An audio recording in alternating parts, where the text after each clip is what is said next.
वासुदेवाय ओम देवकी सुत गोविंद वासुदेव जगतपति देहि मे तनियम कृष्ण त्वाम अहम शरणम गतः। अथ श्री शिव महापुराण रुद्र संहिता पार्वती खंड त्रयोदशो अध्यायः। पार्वती और सदाशिव परमेश्वर का दार्शनिक संवाद। शिव का पार्वती को अपनी सेवा के लिए आज्ञा देना, पार्वती का महेश्वर की सेवा में तत्पर रहना। ओम नमः शिवाय, ओम नमः शिवाय, ओम नमः शिवाय, ओम नमो भगवते वासुदेवाय ओम देवकी सुत गोविंद वासुदेव जगतपति देहि मे तनियम कृष्ण त्वाम अहम शरणम गतः। भवान्युवाचो किमुक्तं गिरिराजाय त्वया योगिंस्तपस्विना तदुत्तरं शृणु विभो मत्तो ज्ञान विशारदा। तपः शक्त्यान्वितः शंभो करोषि विपुलं तपः तव बुद्धिरियं जाता तपस्तप्तुं महात्मनः। सह शक्ति प्रकृतिर्गेया सर्वेषामपि कर्मणं तया विरच्यते सर्वं पाल्यते च विनाश्यते। कस्त्वं का प्रकृति सूक्ष्मा भगवांस्तद्विमृश्यताम् अविना प्रकृत्या च कथं लिंगरूपी महेश्वरः। ओम नमः शिवाय, ओम नमः शिवाय, ओम नमः शिवाय। अर्चनीयोऽसि वन्द्योऽसि ध्येयोऽसि प्राणिनां सदा प्रकृत्या च विचारयेति हृदा सर्वं तदुच्यताम्। ब्रह्मोवाचो पार्वत्यस्त्वचः श्रुत्वा महोति कर्णेरः। पार्वत्यास्त्वद्वचः श्रुत्वा महोति कर्णे रतः असुविहस्य प्रसन्नात्मा महेशो वाक्यं ब्रवीतो। महेश्वरवाचो तपसा परमेणैव प्रकृतिं नाशयाम्यहं प्रकृत्या रहिता शम्भुरहं तिष्ठामि तत्त्वतः। तस्माच्च प्रकृतेः सद्भिर्न कार्यः संग्रह क्वचित् स्थातव्यं निर्विकारैश्च लोकाचार विवर्जितै। ब्रह्मोवाचो इत्युक्ता शम्भुना तातो लौकिकव्यावहारतः सुविहस्य हृदा काली जगाद मधुरं वचः।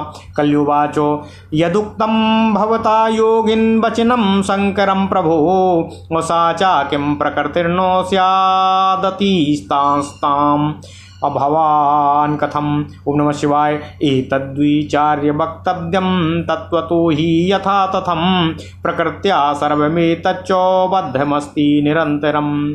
तस्मात् त्वया न वक्तव्यं न कार्यं किंचिदेव हि वचनं रचनं सर्वं प्राकृतं विधि चेतसा। यच्छणोषि यदश्नासि और यत् पश्यसि करोषि यत् तत्सर्वं प्रकृतेः कार्यं मिथ्यावादो निरर्थकः। प्रकृते परमश्चेत्त्वं किमर्थं तप्यसे तपः और त्वया सम्बोधुना ह्यस्मिन् गिरौ हिमवती प्रभो। प्रकृत्या गिलितोऽसि त्वं न जानासि निजं हरः निजं जानासि चेदीशो किमर्थं तप्यसे तपः। वाग्वादेन च किं कार्यं मम योगिंस्त्वया सह प्रत्यक्षे हनुमानस्य और न प्रमाणं विदुर्बुधाः। इन्द्रियाणां गोचरत्वं यावद् भवति देहि नामो तावत् सर्वम् अवेमन्तव्यं प्राकृतं ज्ञानभिर्धिया। किं बहुक्तेन योगीशो शृणु मद्वचनं परम् सा चाहं पुरुषोऽसि त्वं सत्यं सत्यं न संशयः। ओम नमः शिवाय, ओम नमः शिवाय। मदनुग्रहतस्त्वं हि सगुणो रूपमान्वतः और मां बिना त्वं निरीहोसि और न किंचित् कर्तुमर्हसि। पराधीना सदा त्वं हि नाना कर्म करो बसि निर्विकारी कथम त्वं हि न लिप्तस्य मया कथम। प्रकृते परमोऽसि त्वं यदि सत्यं वचस्तव तर्हि त्वया न भेतव्यं समीपे मम शङ्करः। ब्रह्मोवाचो इत्याकर्णवचस्तस्याः संख्याशास्त्रोदितं शिवः वेदान्तमतसंस्थो हि वाक्यमुचे शिवां प्रति। श्रीशिवोवाचो इत्येवं त्वं यदि ब्रूषे गिरिजे साङ्ख्यधारिणी प्रत्यहं कुरु मे सेवा मणिसिद्ध्यां सुभासिनीं। यद्यहं ब्रह्म निर्लिप्तो मायया परमेश्वरः वेदांत वेदो मायेशस्त्वं करिष्यसि किं तदा। ब्रह्मोवाचो इत्येवं मुक्त्वा गिरिजं वाक्यमुचे गिरिं प्रभु भक्तानुरञ्जनकरो भक्तानुग्रहकारकः। श्रीशुवाचो अत्रैव सोऽहं तपसा परेण गिरे तव प्रास्थवरेति रम्ये चरामि भूमो परमार्थभावो स्वरूपमानन्दमयं सुलोचयन्। ओम नमः शिवाय। तपस्तुं मनुजा मे दातव्या पर्वताधिप अनुज्ञया विना किंचित् तपः कर्तुं न शक्यते।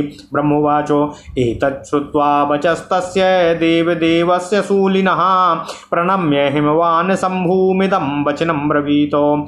हिमवानुवाचो त्वदीयं हि जगत् सर्वं सदेवासुरमानुषम् किमप्यहं महादेव तुच्छो भूत्वा वदामि ते। ब्रह्मोवाचो एवमुक्तो हिमवता शंकरो लोकशंकरः विहस्य गिरिराजं तम् अप्राहयाति याहीति सादरम्। ओम नमः शिवाय।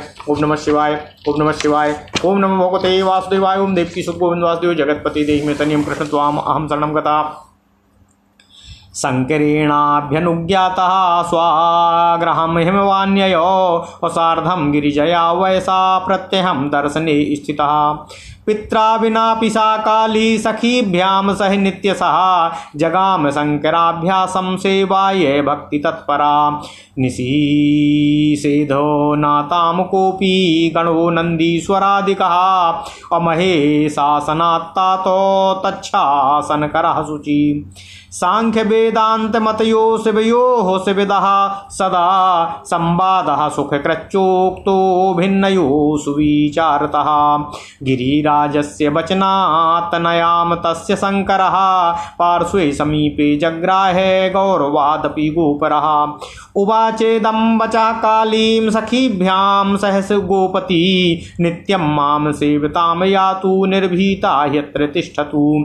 एवमुक्त्वा तु तां देवीं सेवायै जग्रहे हरः निर्विकारो महायोगी नाना लीलाकरः प्रभु। इदमेव महद्वैर्यं धीराणां सुतपस्विनाम् अविघ्नत्वन्यपि संप्राप्य यद्विर्नयन अभिहन्यते। ततः स्वापुरमायातो गिरिराट परिचारकः अमुमोदातीव मनसि सप्रियः सा मुनीश्वरः। हरश्च ध्यान योगेनो परमात्मानमादरातो निर्विघ्नेनो सव मनसाः त्वासि चिन्तयितुं स्थितः। काली सखीभ्यां सहिता प्रत्यहं चंद्रशेखरं सेवमाना महादेवं गमनागमने स्थितः। प्रक्षाल्य चरणौ शंभो पपौ तच्चरणोदकम् अबहिनि शौचेन वस्त्रेण चक्रे तद्गात्रमार्जनं। षोडशेनोपचारेण सम्पूज्य विधिवद्वरं पुनः पुनः सुप्रणम्य ययौ नित्यं पितुर्गृहम्। एवं संवेवमानायः शङ्करं ध्यान तत्परम् व्यतीयाय महान् कालः शिवाय मुनिसत्तमः। कदाचित् सहिता काली सखीभ्यां शंकराश्रमे अबितेने सुंदरम गानम सुतालम स्वरवर्धनम। ओम नमः शिवाय।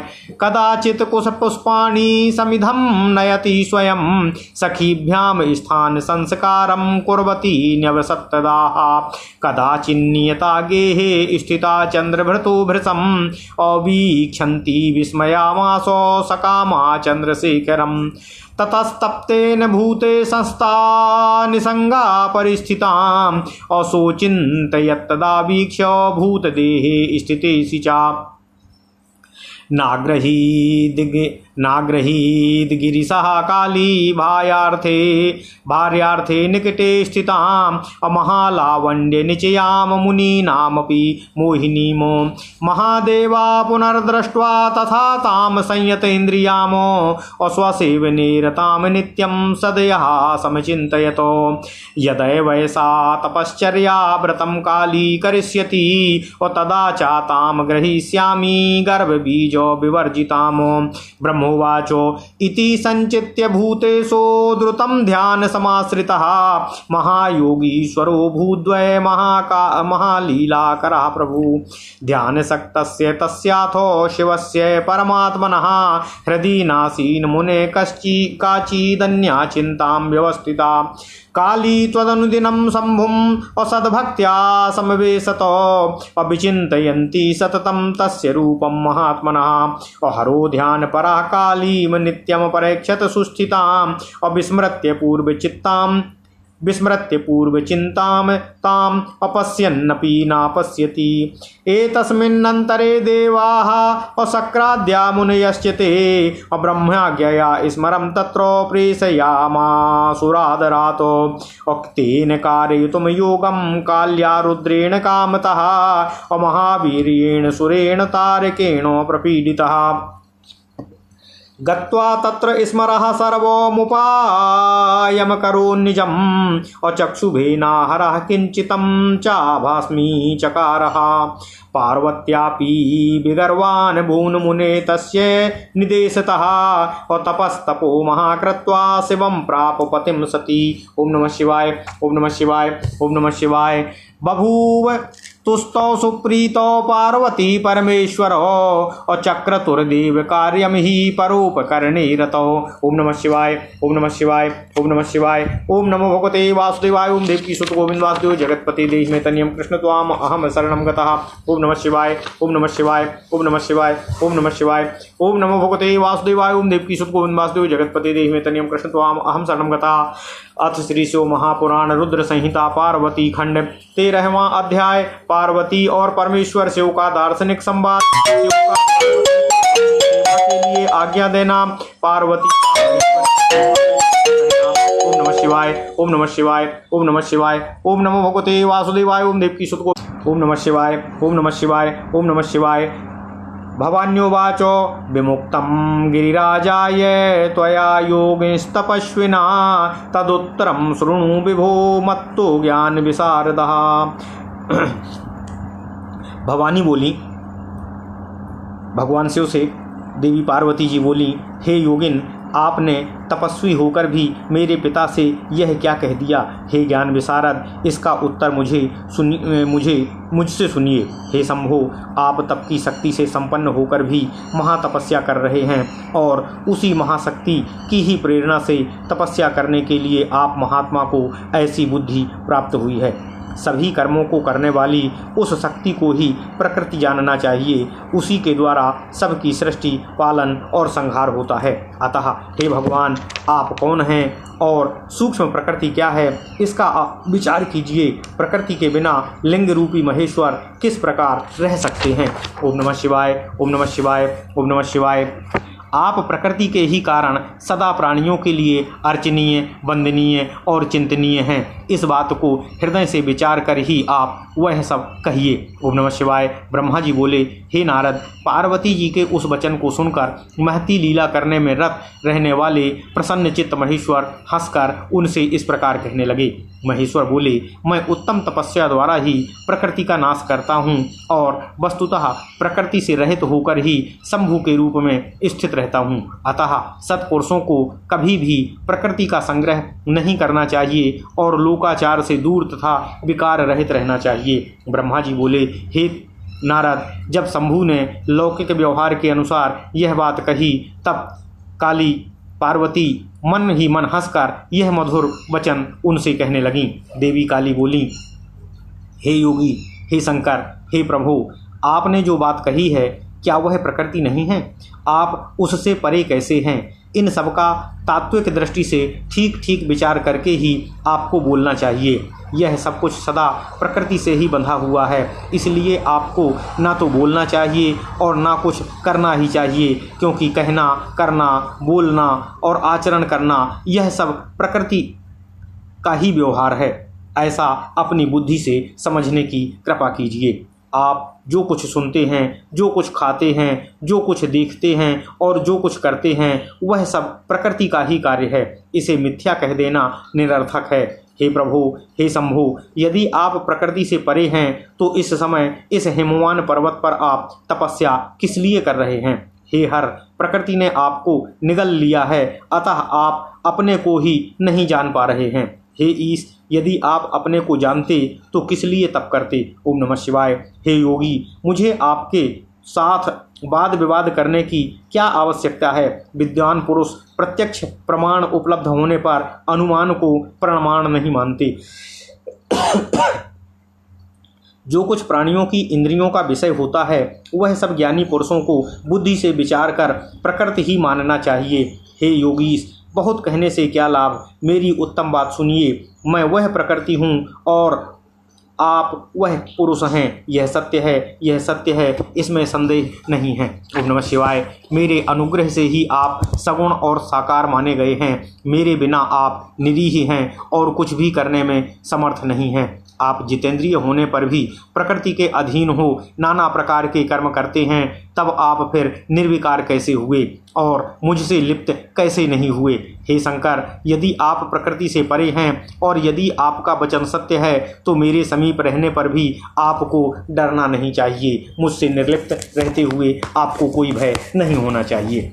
ब्रह्मा जी बोले, पार्वती का सांख्य शास्त्र के अनुसार कहा हुआ वचन सुनकर भगवान शिव वेदांत मत में स्थित हो शिव ने यह वचन कहने लगे शिवा से यह वचन कहने लगे। भगवान शिव बोले, सुंदर भाषण करने वाली हे गिरिजे, यदि आप सांख्य मत को धारण करके ऐसा कहती हैं तो प्रतिदिन मेरी अनिषिद्ध सेवा कीजिए। यदि मैं बाह्य माया से निर्लिप्त परमेश्वर वेदांत से जानने योग्य तथा मायापति हूँ तब आप क्या करेंगी। ओम नमः शिवाय। ब्रह्मा जी बोले, गिरिजा से इस प्रकार कहकर भक्तों को प्रसन्न करने वाले तथा भक्तों पर अनुग्रह करने वाले भगवान शिव हेमवान से कहने लगे। शिव जी बोले, हे गिरिराज, मैं यहीं आपके अत्यंत रमणीय श्रेष्ठ शिखर की भूमि पर उत्तम तपस्या के द्वारा आनंदमय परमार्थ स्वरूप का विचार करता हुआ विचरण करूंगा। हे पर्वतराज, आप मुझे यहाँ तपस्या करने की अनुमति प्रदान कीजिए। आपकी आज्ञा के बिना मैं यहाँ कोई तप नहीं कर सकता हूँ। ब्रह्मा जी बोले, देवाधिदेव शूलधारी शिव की यह बात सुनकर हिमवान ने भगवान शिव को प्रणाम करके यह वचन कहा। हिमवान बोले, हे महादेव, देवता, असुर और मनुष्यों सहित संपूर्ण जगत तो आपका ही है। मैं तुच्छ होकर आपको क्या कहूँ। ब्रह्मा जी बोले, हे नारद, हिमवान के इस प्रकार कहने पर लोक कल्याणकारी भगवान शिव शंकर ने हंसकर आदरपूर्वक उन गिरिराज से कहा, अब आप अपने घर को जाइए। ओम नमः शिवाय। ओम नमः शिवाय। ओम नमः शिवाय। ओम नमो भगवते वासुदेवाय। ओम देवकी सुत गोविंद वासुदेव जगतपते देहि में तन्यम कृष्ण त्वाम अहम शरणं गतः। भगवान शिव की आज्ञा पाकर हिमवान गिरिराज के साथ अपने घर लौट गए। तब से वे गिरिजा के साथ प्रतिदिन उनका दर्शन करने के लिए आने लगे। काली देवी पार्वती अपने पिता के बिना भी दोनों सहेलियों के साथ नित्य भक्ति परायण होकर भगवान शिव की सेवा के लिए उनके पास रहती थीं। हे तात, महेश्वर के आदेश से उनकी आज्ञा का पालन करने वाले पवित्र नंदीश्वर आदि कोई भी गण उन्हें इस कार्य से नहीं रोकते थे। विशेष विचार करने पर परस्पर अभिन्न होते हुए भी सांख्य और वेदांत मत वाले शिवा और शिव का संवाद सभी के लिए सदा कल्याणकारक तथा सुखकारक कहा गया है। इंद्रियातीत भगवान शिव ने गिरिराज के कहने से उनका गौरव मानकर उनकी पुत्री को अपने पास रहकर सेवा करने के लिए स्वीकार कर लिया। भगवान शंकर ने सखियों सहित पार्वती से कहा कि तुम नित्य मेरी सेवा करो तथा चली जाओ अथवा निर्भय होकर यहाँ रहो। इस प्रकार कहकर निर्विकार महायोगी तथा अनेक प्रकार की लीलाएं करने वाले भगवान शिव ने अपनी सेवा के लिए उन देवी को रख लिया। धैर्यशाली तथा परम तपस्वियों का यह महान धैर्य ही है जो विघ्न कारक वस्तुओं को ग्रहण कर भी विघ्नों से विनष्ट नहीं होता है। ओम नमः शिवाय। हे मुनीश्वर, इसके बाद गिरिराज अपने सेवकों के साथ अपने स्थान को चले आए और अपनी प्रिया के साथ मन में परम आनंदित हुए। भगवान शंकर भी आदरपूर्वक ध्यान योग के द्वारा निर्विघ्न मन से परमात्मा का चिंतन करने लगे। काली देवी पार्वती भी प्रतिदिन सखियों सहित चंद्रशेखर महादेव की सेवा करती हुई वहां आने जाने लगीं। ओम नमः शिवाय। वे भगवान शंकर के चरणों को धोकर उस चरणोदक का पान करती और आग से तपाकर शुद्ध किए हुए वस्त्र से उनके शरीर को पोंछा करती थीं। वे नित्य प्रति षोडशोपचार से विधिवत भगवान शिव की पूजा कर बारंबार उन्हें प्रणाम कर अपने पिता के घर चली जाती थीं। हे मुनिश्रेष्ठ, इस प्रकार ध्यान में तत्पर भगवान शंकर की सेवा करती हुई उन देवी शिवा का बहुत समय बीत गया। वे कभी अपनी सखियों के साथ भगवान शंकर के आश्रम में ताल से समन्वित प्रेमवर्धक सुंदर गान करती थीं, तो कभी कुशा पुष्प तथा समिधाएं स्वयं लाती थीं और सखियों के साथ आश्रम का सम्मार्जन करती थीं। वे कभी नियम पूर्वक शंकर जी के आश्रम में रहकर सकाम भाव से शंकर जी को देखती हुई उन्हें आश्चर्यचकित कर दिया करती थीं। भगवान शिव ने अपनी तपस्या के बल से निःसंग रहने वाली उस काली को देखकर पंच तत्व के शरीर में रहने वाली अपनी पूर्व जन्म की भार्या ही समझ लिया था। फिर भी शिवजी ने मुनियों को भी मोहित कर देने वाली तथा महासौंदर्य की राशि स्वरूप उन देवी काली को अपनी पत्नी के रूप में ग्रहण नहीं किया। महादेव जी भगवती को इस प्रकार जितेंद्रिय होकर नित्य प्रति अपनी सेवा में संलग्न देखकर दयापूर्वक विचार करने लगे कि जब यह तपस्या का व्रत करेगी तब अभिमान बीज से रहित इस काली को मैं ग्रहण कर लूँगा। ब्रह्मा जी बोले, इस प्रकार विचार करके बड़ी बड़ी लीलाएं करने वाले महायोगीश्वर भूतेश्वर भगवान शिव शीघ्र ही ध्यान में तत्पर हो गए। हे मुने, ध्यान में मग्न उन परमात्मा शंकर ने मन में किसी अन्य चिंता का उदय नहीं होने दिया। काली भी उन्हीं परमात्मा शंकर के स्वरूप का चिंतन करती हुई भक्तिपूर्वक निरंतर उनकी सेवा में संलग्न रहीं। भगवान शिव ध्यान में स्थित हो पूर्व चिंताओं को भूलकर सुस्थित काली को देखा करते थे। वस्तुतः वे उन्हें देखते हुए भी उन्हें नहीं देखा करते थे। इसी समय महापराक्रमी तारकासुर से अत्यंत पीड़ित इंद्र आदि देवताओं तथा मुनियों ने उन रुद्र के साथ काली का काम भाव से योग कराने के लिए ब्रह्मा जी की आज्ञा से कामदेव को आदरपूर्वक वहां भेजा। कामदेव ने वहां जाकर अपना समस्त उपाय लगाया, परंतु शिव कुछ भी विक्षुब्ध नहीं हुए और उन्होंने उसे भस्म कर दिया। हे मुने, हे नारद, पार्वती का अभिमान नष्ट हो गया और तत्पश्चात नारद जी के उपदेशानुसार घोर तपस्या करके उन सती ने शिव को पति रूप में प्राप्त किया। ओम नमः शिवाय, ओम नमः शिवाय। इस प्रकार परमेश्वर एवं पार्वती परम प्रसन्न हो गए और परोपकार में परायण होकर देव कार्य को पूर्ण करने लगे। ओम नमः शिवाय, ओम नमः शिवाय, ओम नमः शिवाय। ओम नमो भगवते वासुदेवाय। ओम देवकी सुत गोविंद वासुदेव जगतपते देहि मे तनियं कृष्ण त्वाम अहं शरणं गतः। इति श्री शिव महापुराणे रुद्र द्वितीयायां रुद्र संहितायां तृतीये पार्वती खंडे पार्वती परमेश्वर संवाद वर्णनम नाम त्रयोदशो अध्यायः। इस प्रकार श्री शिव महापुराण के अंतर्गत द्वितीय रुद्र संहिता के तृतीय पार्वती खंड में पार्वती और परमेश्वर शिव का संवाद वर्णन नामक 13वां अध्याय पूर्ण हुआ। ओम नमः शिवाय, ओम नमः शिवाय, ओम नमः शिवाय। अथ श्री शिव महापुराण रुद्र संहिता पार्वती खंड चतुर्दशो अध्यायः। तारकासुर की उत्पत्ति के प्रसंग में दिति पुत्र वज्रांग की कथा, उसकी तपस्या तथा वर प्राप्ति का वर्णन। ओम नमः शिवाय, ओम नमः शिवाय, ओम नमः शिवाय। ओम नमो भगवते वासुदेवाय। ओम देवकी सुत गोविंद वासुदेव जगतपते देहि मे तनियं कृष्ण त्वाम अहं शरणं गतः। नारद उवाच, विष्णु शिष्य महाशैव सम्यगुक्तं त्वया विधे चरितं परममह्यो तच्छिवायाश्च शिवस्य च। कस्तारकासुरो ब्रह्मण्येव देवाः प्रपीडिताः, कस्य पुत्रस्य वै ब्रूहि तत्कथं च शिवाश्रयामो। अभस्मी चकार सा कथं शङ्करस्य स्मरम्बसि, तदपि ब्रूहि सुप्रीत्याद्भुतं तच्चरितं विभो। कथं शिवा तपोत्युग्रं चकार सुखहेतवे, कथं प्रापो पतिं शम्भुमादिशक्तिर्जगत्पराः। एतत् सर्वं शेषेण विशेषेण महाबुधा, अब्रूहि मे श्रद्धानाय स्वपुत्राय शिवात्मने। ब्रह्मोवाच, पुत्रवर्य महाप्राज्ञ सुरर्षे संसितव्रतः, अवच्म्यहं शङ्करं स्मृत्वा सर्वं तच्चरितं शृणु। प्रथमं तारकस्यैव भयं संशृणु नारद, अयद्वदार्थो महायत्नः क्रतो देवै शिवाश्रये। मम पुत्रो मरीचिर्य कश्यपस्तस्य चात्मजः, त्रयोदशमितास्तस्य स्त्रियो दक्षसुताश्च याः। दितिर्ज्येष्ठा च तस्त्रीः सुसुबेशा सुतद्वयम् हिरण्यकाशीपुरज्येष्ठो हिरण्याक्षो नुजस्ततः। ओम नमः शिवाय। ओम नमः शिवाय। तौ हतो विष्णुना दैत्यो नरसिंह क्रोडरूपतः सुदुःखतो ततो देवाः सुखमापुष्य निर्भयाः। दितिश्च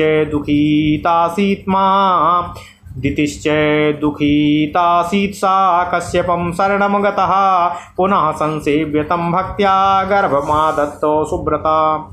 तद्विगाय महेन्द्रोऽपि लब्धच्छिद्रो महोद्यमी तद्गर्भं व्यच्छिनत् तत्र प्रविश्य पाविना मुहुः तद्व्रतस्य प्रभावेण न तद्गर्भो ममारः स्वपत्न्या देवयोगेन सप्ता भवन् सुताः।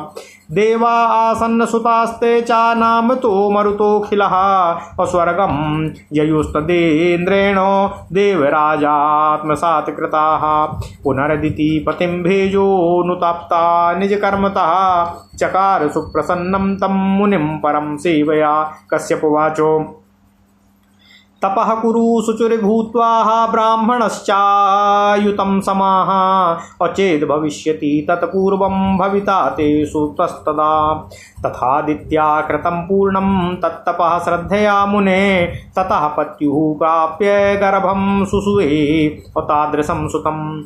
वज्रांगनामासो भूद्वैः दिति पुत्रो मरोपमः नाम तुल्या तनुर्वीर्यः सुप्रताप्युद्भवादवली। ओम नमः शिवाय। और जननी शासनात् सद्य और सहसुतो निर्जराधिपम् अबला धृत्वा ददौ दण्डं विविधं निर्जरानपि। दितिः सुखमती वापो दृष्ट्वा शक्रादिदुर्दशाम् और अमरा अपि शक्राद्याः जगमुर्दुःखं स्वकर्मतः।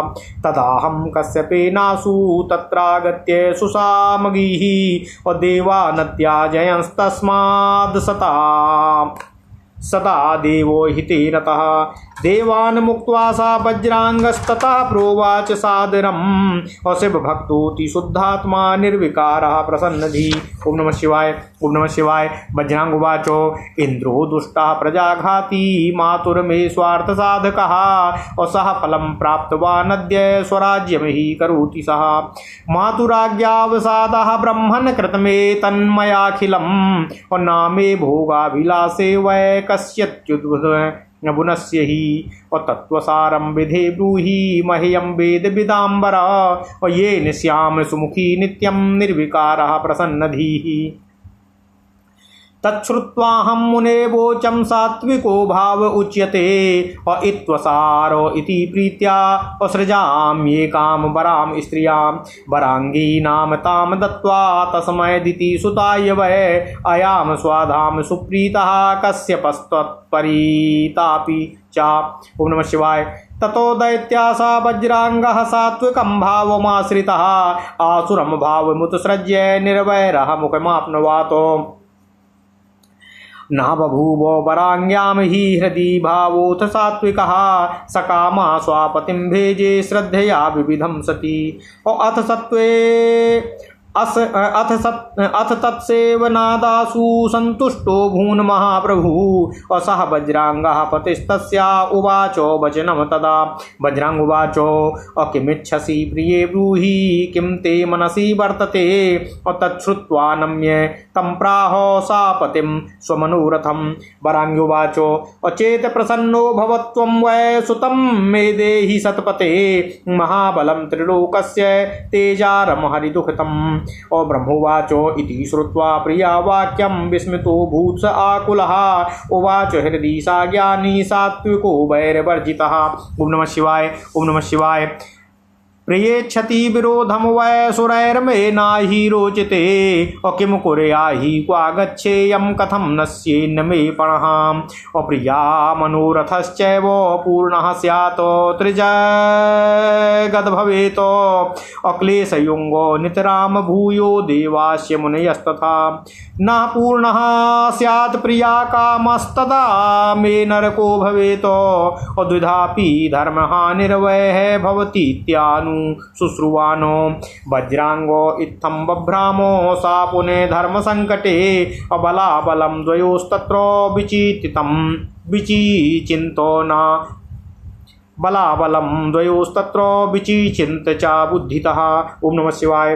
शिवेच्छया सा ही मुने वाक्यम मेने स्त्रियो बुधः और तथा स्तुति बचा प्राहो प्रियाम प्रति सा दैत्यराटो तदर्थं करोति ब्रह्म तपोन्यदो दुष्करं सतु अमाम समुद्दिश्य सुप्रीत्या बहुबरसं जितेन्द्रियः वरं दातु मगाम तस्मै दृष्ट्वाहं तपो महतो अबरं ब्रूहि यवोचं तम् असुप्रसन्नेन चेतसः वज्रांगस्तु तदा विप्रीतम् अमाम दृष्ट्वा खे स्थितं विभुम् असु प्रणम्य बहु स्तुत्वा वरं बभ्रे प्रियाहितं।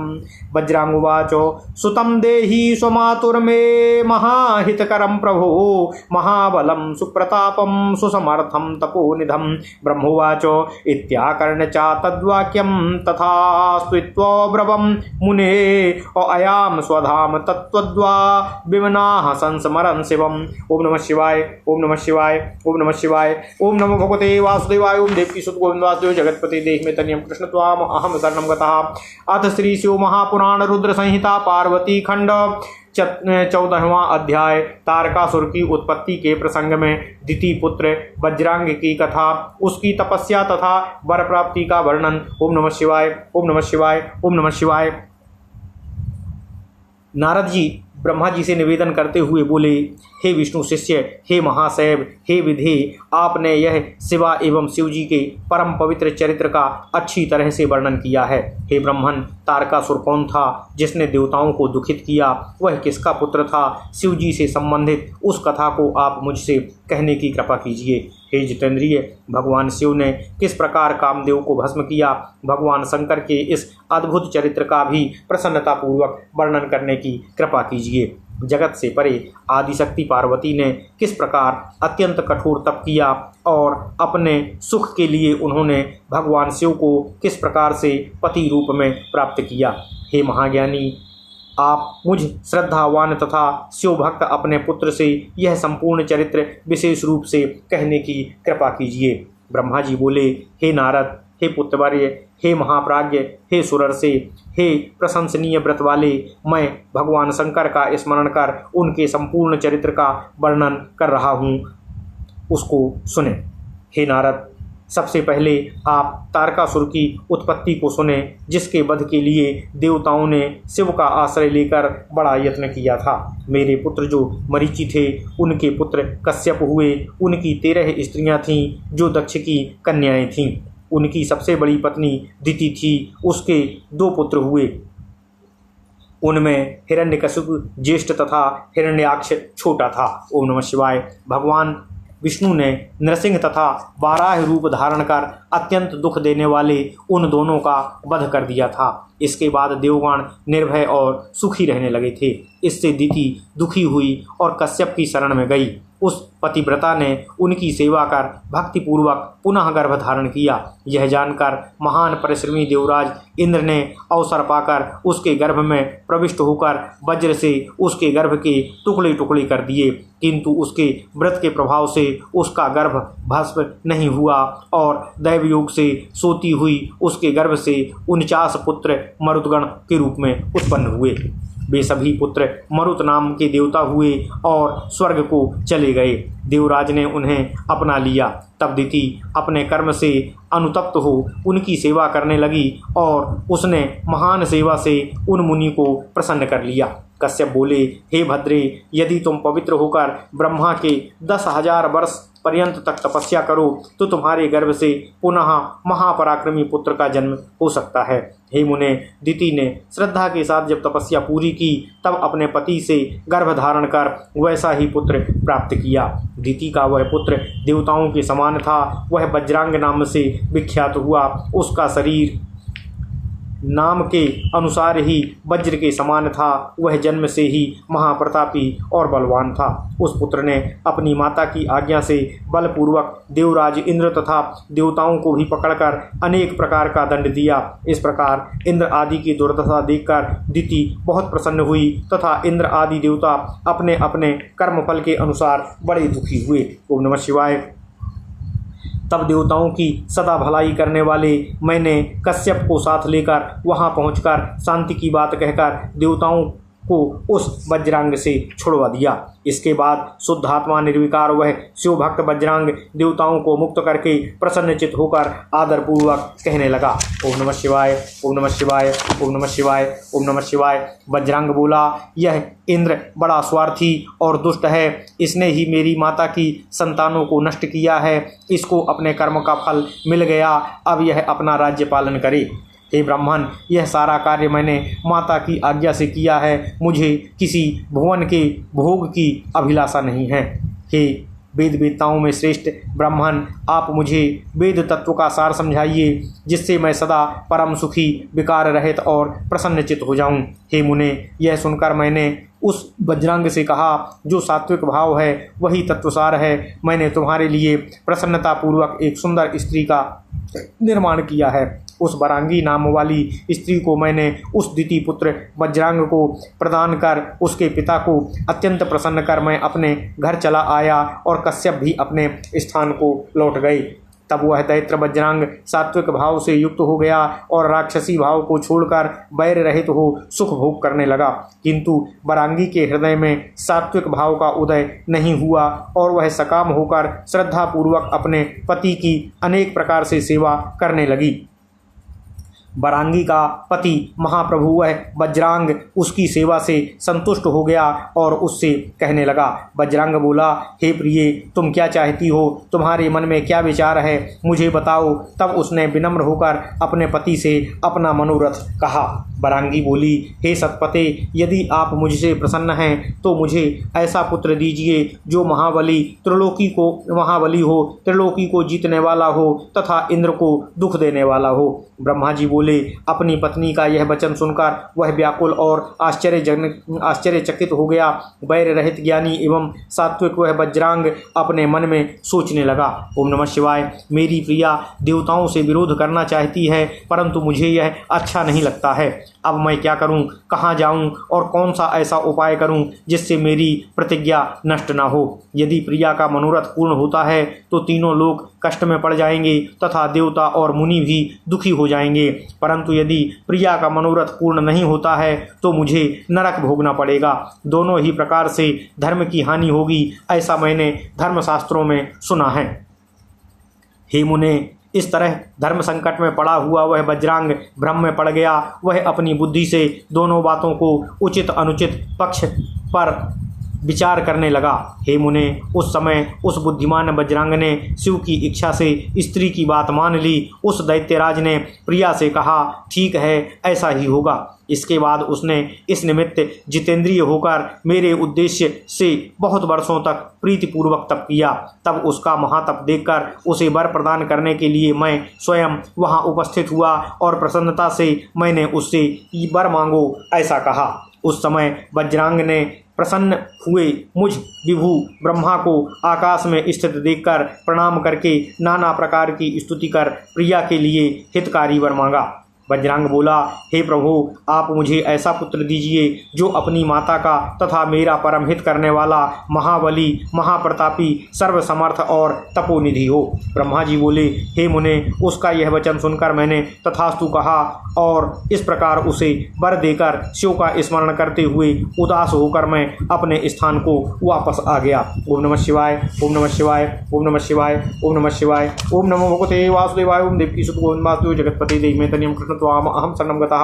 इति श्री शिव महापुराणे द्वितीयायां रुद्र संहितायां तृतीये पार्वती खंडे तारकोत्पत्तौ वज्रांगोत्पत्ति वर्णनम नाम 14वां अध्यायः। इस प्रकार श्री शिव महापुराण के अंतर्गत द्वितीय रुद्र संहिता के तृतीय पार्वती खंड में तारक की उत्पत्ति के प्रसंग में वज्रांग की उत्पत्ति और उसकी तपस्या का वर्णन नामक 14वां अध्याय पूर्ण हुआ। ओम नमः शिवाय, ओम नमः शिवाय, ओम नमः शिवाय, ओम नमो भगवते वासुदेवाय, ओम देवकी सुत गोविंद वासुदेव जगतपति देहि में तनियम कृष्ण त्वाम अहम शरणम गतः। ओम नमः शिवाय, ओम नमः शिवाय, ओम नमः शिवाय।